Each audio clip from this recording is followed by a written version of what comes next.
Chapter 5. King Belshazzar gave a great banquet for 1,000 of his nobles, and drank wine with them.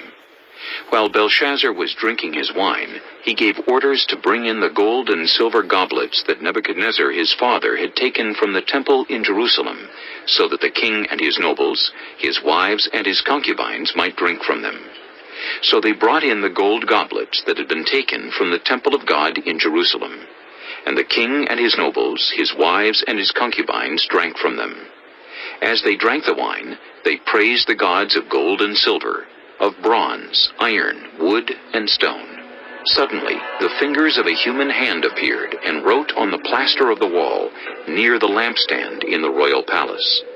The king watched the hand as it wrote. His face turned pale, and he was so frightened that his legs became weak and his knees were knocking. The king summoned the enchanters, astrologers, and diviners. Then he said to these wise men of Babylon, "Whoever reads this writing and tells me what it means will be clothed in purple and have a gold chain placed around his neck, and he will be made the third highest ruler in the kingdom." Then all the king's wise men came in, but they could not read the writing or tell the king what it meant. So King Belshazzar became even more terrified, and his face grew more pale. His nobles were baffled. The queen, hearing the voices of the king and his nobles, came into the banquet hall. "May the king live forever," She said, "Don't be alarmed. Don't look so pale. There is a man in your kingdom who has the spirit of the holy gods in him. In the time of your father, he was found to have insight and intelligence and wisdom like that of the gods. Your father, King Nebuchadnezzar, appointed him chief of the magicians, enchanters, astrologers, and diviners. He did this because Daniel, whom the king called Belteshazzar, was found to have a keen mind and knowledge and understanding, and also the ability to interpret dreams, explain riddles, and solve difficult problems. Call for Daniel, and he will tell you what the writing means." So Daniel was brought before the king, and the king said to him, "Are you Daniel, one of the exiles my father the king brought from Judah? I have heard that the spirit of the gods is in you, and that you have insight, intelligence, and outstanding wisdom. The wise men and enchanters were brought before me to read this writing and tell me what it means, but they could not explain it. Now I have heard that you are able to give interpretations and to solve difficult problems. If you can read this writing and tell me what it means, you will be clothed in purple and have a gold chain placed around your neck, and you will be made the third highest ruler in the kingdom." Then Daniel answered the king, "You may keep your gifts for yourself and give your rewards to someone else. Nevertheless, I will read the writing for the king and tell him what it means. Your Majesty, the Most High God gave your father Nebuchadnezzar sovereignty and greatness and glory and splendor.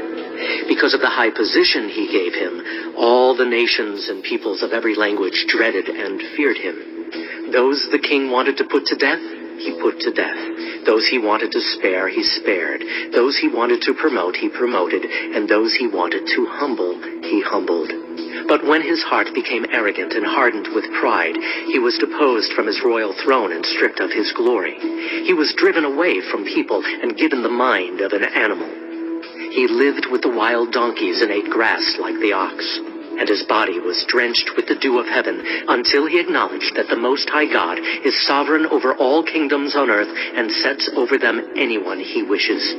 But you, Belshazzar, his son, have not humbled yourself, though you knew all this. Instead, you have set yourself up against the Lord of heaven. You had the goblets from his temple brought to you, and you and your nobles, your wives, and your concubines drank wine from them.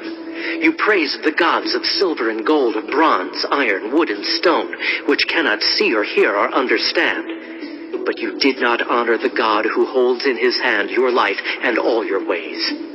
Therefore he sent the hand that wrote the inscription.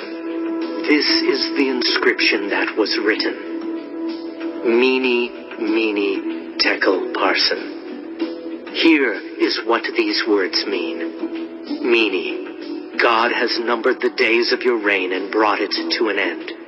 Tekel, you have been weighed on the scales and found wanting. Perez, your kingdom is divided and given to the Medes and Persians.